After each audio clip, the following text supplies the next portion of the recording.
Y manifiestas son las obras de la carne, que son adulterio, fornicación, inmundicia, lascivia, idolatría, hechicerías, enemistades, pleitos, celos, iras, contiendas, disensiones, herejías, envidias, homicidios, borracheras, orgías y cosas semejantes a estas, acerca de las cuales os amonesto, como ya os lo he dicho antes, que los que practican tales cosas no heredarán el reino de Elohim.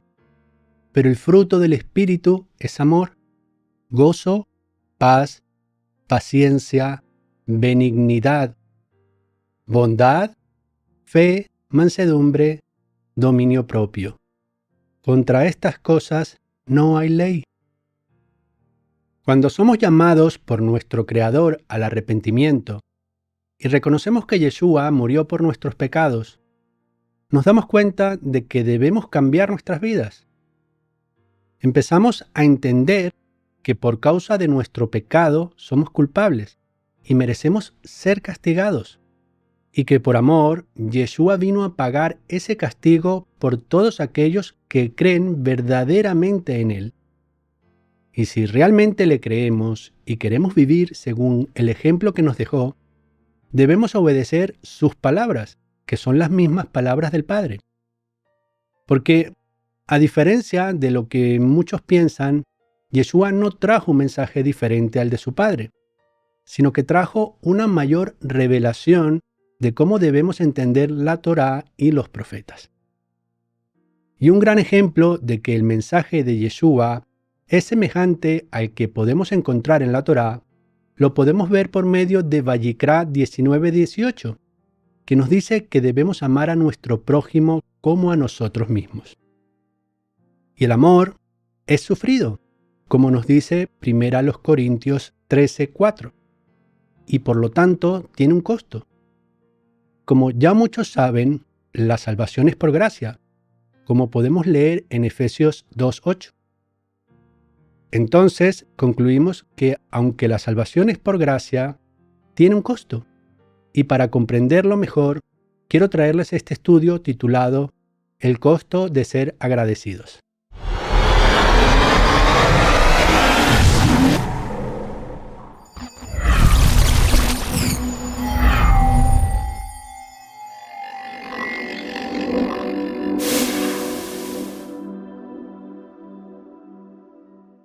Shabbat Shalom y bienvenidos a este nuevo estudio, donde veremos algunos versos de la parashá semanal.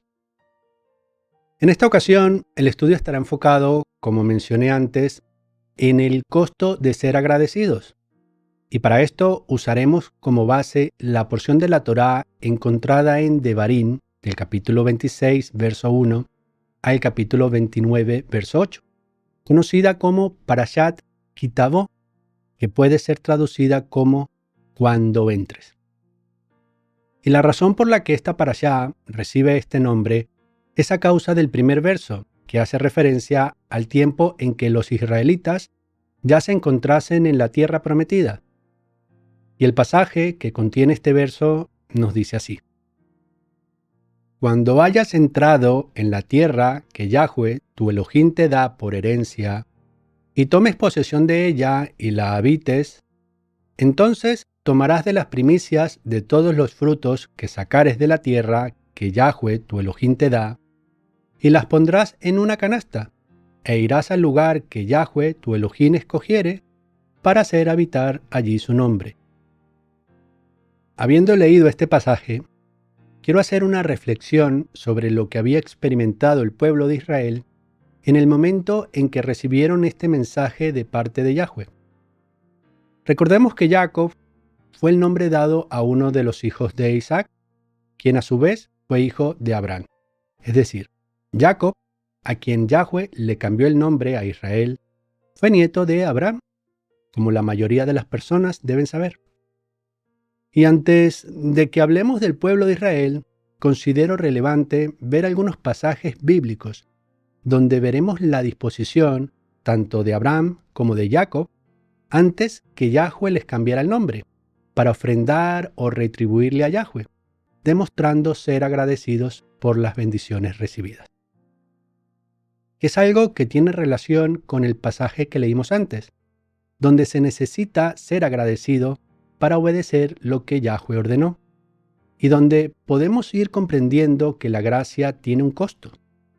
En el caso de Abraham, las Escrituras nos dice, en el capítulo 14 de Bereshit, que al enterarse de que Lot estaba prisionero, Abraham reunió a 318 criados y fue al rescate de Lot. Y Abraham, con sus criados, vencieron a Kedorlaomer y a los otros reyes que estaban con él. Después de esto, Abraham tuvo un encuentro con Melquisedec, y con esto en mente podemos leer el siguiente pasaje. Entonces Melquisedec, rey de Salem y sacerdote del Elohim Altísimo, sacó pan y vino y le bendijo, diciendo: Bendito sea Abraham del Elohim Altísimo, creador de los cielos y de la tierra, y bendito sea el Elohim Altísimo, que entregó tus enemigos en tu mano, y le dio a Abraham los diezmos de todo. Con este pasaje podemos ver que Abraham, mucho antes de que Yahweh le diera la Torá al pueblo de Israel, tuvo la disposición de pagar el diezmo a Melquisedec. Ciertamente, la Escritura no menciona que este acto fuera un diezmo recurrente ni obligatorio. Sin embargo, también nos revela la actitud de Abraham, mostrándonos su disposición a devolver el 10% de las bendiciones que había recibido por la gracia de Yahweh. Teniendo esto en consideración, podemos notar que Abraham no diezmó al sacerdocio levítico, ya que éste aún no había sido constituido, sino que dio su diezmo al rey de Salem, que era un sacerdote de Elohim, el cual es una referencia a Yeshua, y lo comprobamos en el siguiente pasaje.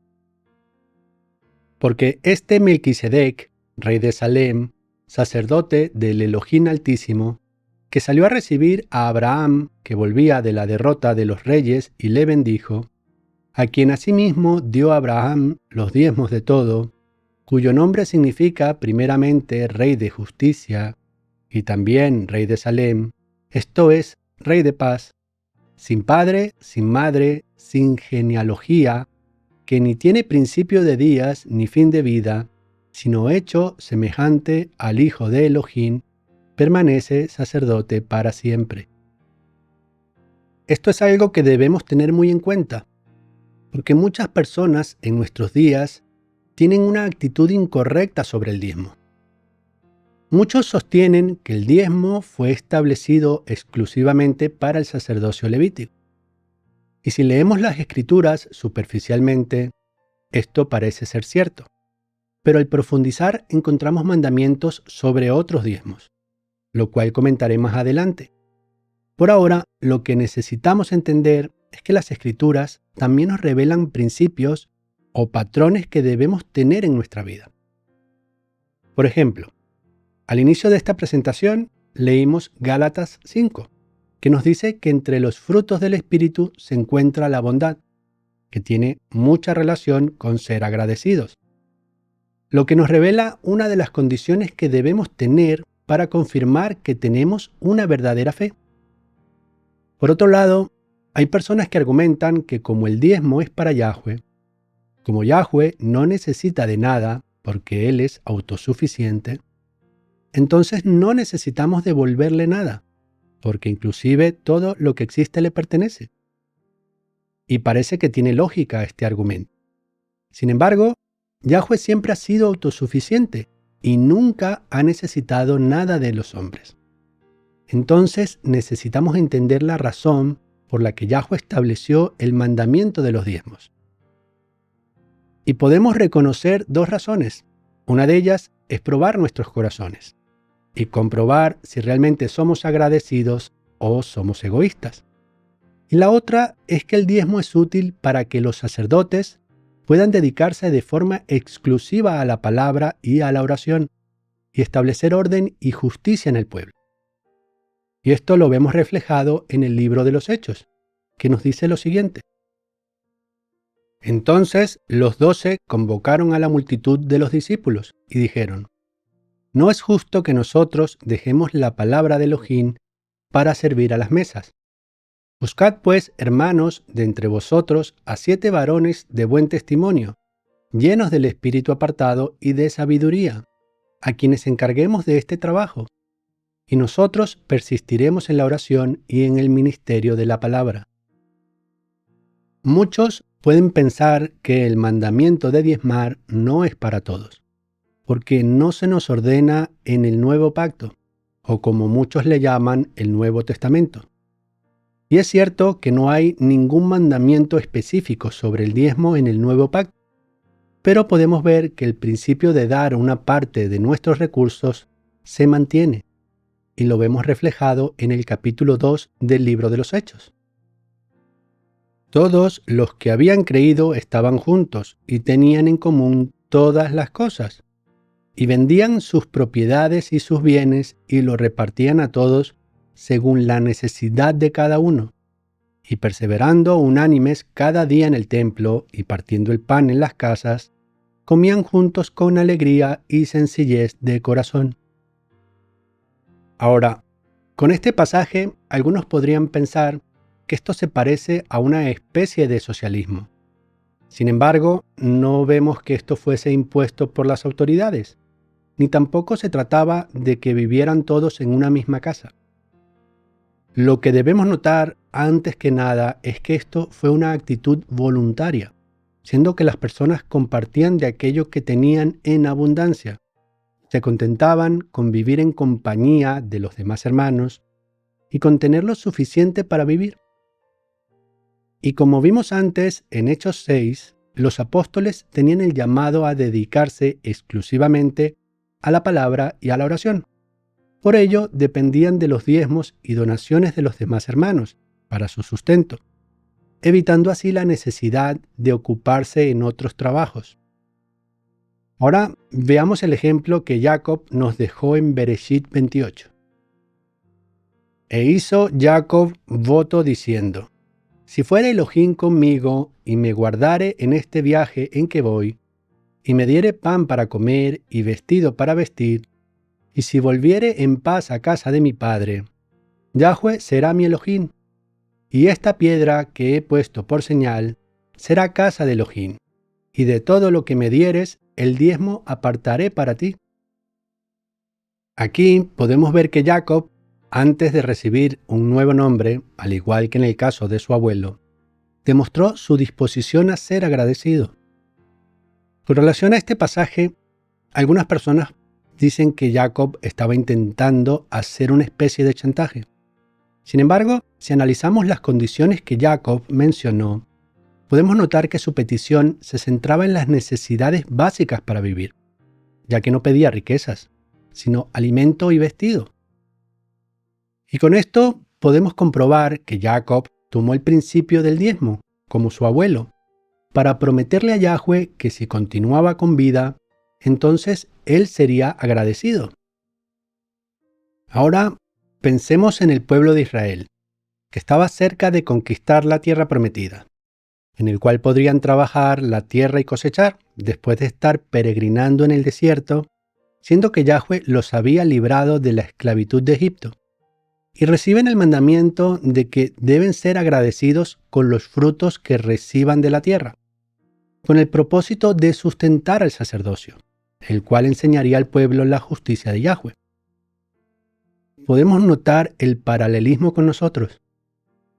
Somos librados de la esclavitud del pecado y comenzamos a caminar en el desierto de las pruebas que vienen a nuestra vida. Y Yeshua es ahora nuestro sumo sacerdote.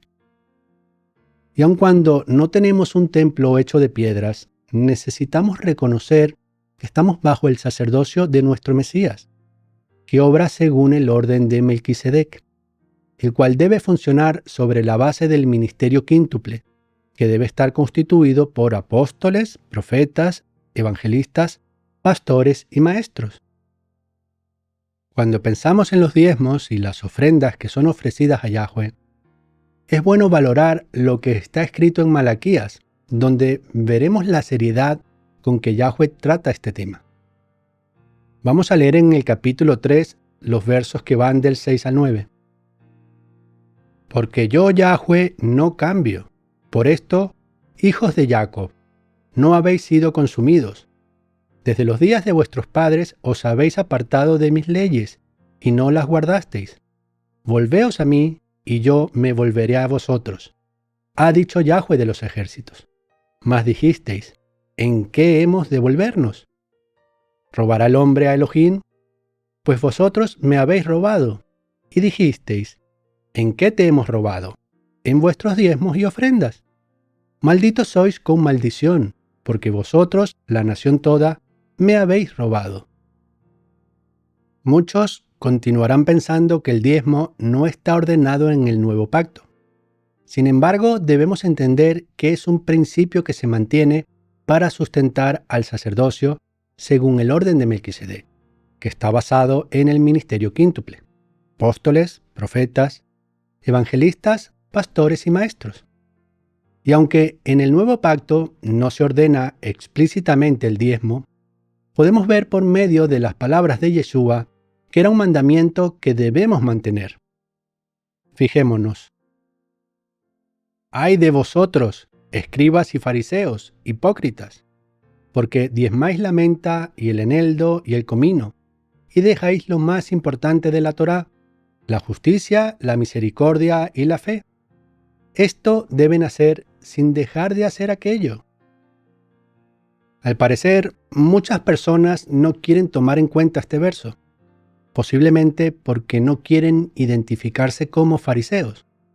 Sin embargo, si Yeshua declaró que debían seguir diezmando, esto nos revela que el diezmo debía mantenerse. Creo que un aspecto fundamental en la obediencia sobre el diezmo es reconocer el principio y las motivaciones. En diversos pasajes encontramos que se menciona la práctica de ofrendar, que si bien es algo voluntario y no obligatorio, se sigue manteniendo el principio de sustentar al sacerdocio.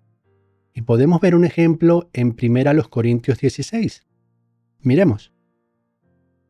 En cuanto a la ofrenda para los apartados, haced vosotros también de la manera que ordené en las asambleas de Galacia. Cada semana cada uno de vosotros ponga aparte algo, según haya prosperado, guardándolo, para que cuando yo llegue no se recojan entonces ofrendas. Y cuando haya llegado a quienes hubiereis designado por carta, a estos enviaré para que lleven vuestro donativo a Jerusalén.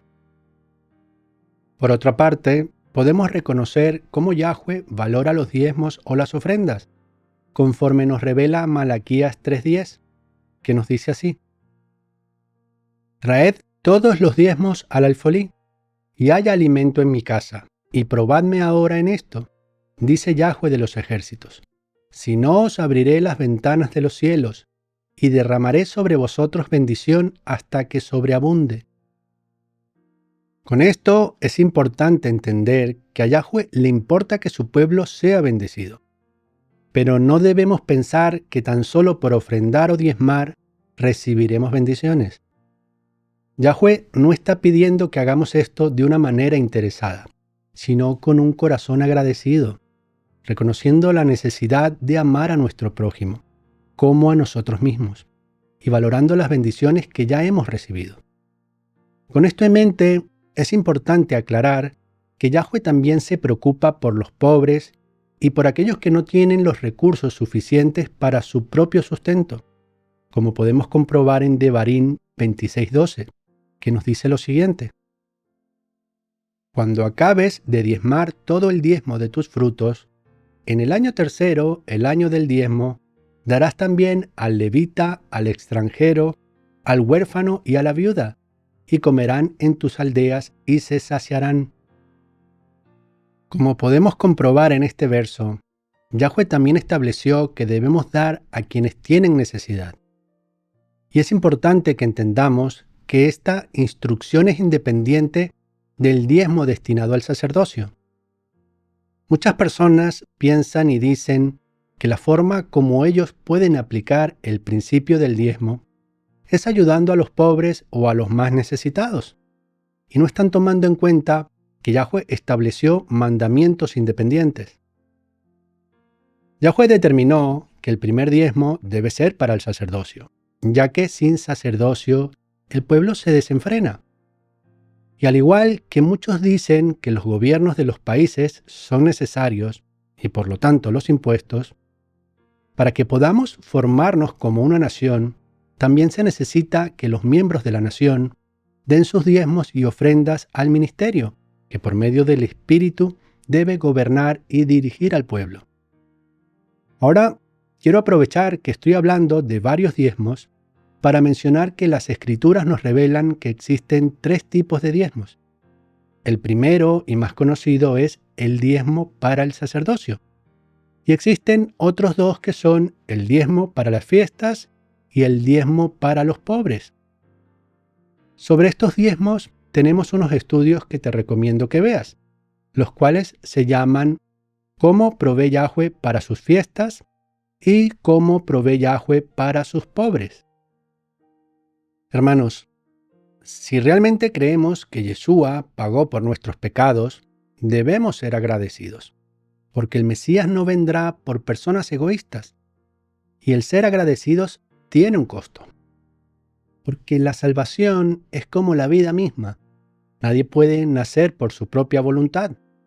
Sin embargo, mantenerse con vida depende en gran medida de nuestras acciones, como alimentarnos, asearnos y descansar.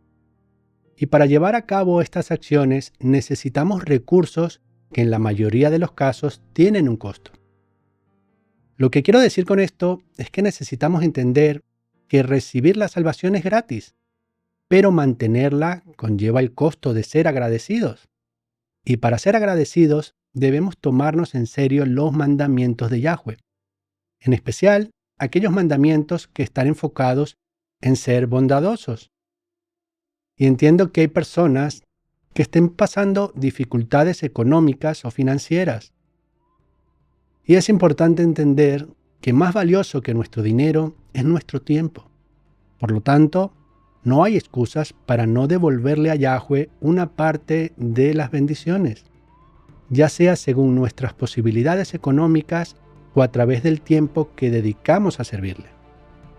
Y en Israel Nazareno estamos esforzándonos por establecer la fe original, llamando a todos los redimidos a unirse a nosotros con el propósito de hacer crecer la asamblea que Yeshua quiere encontrar a su regreso. Shabbat Shalom.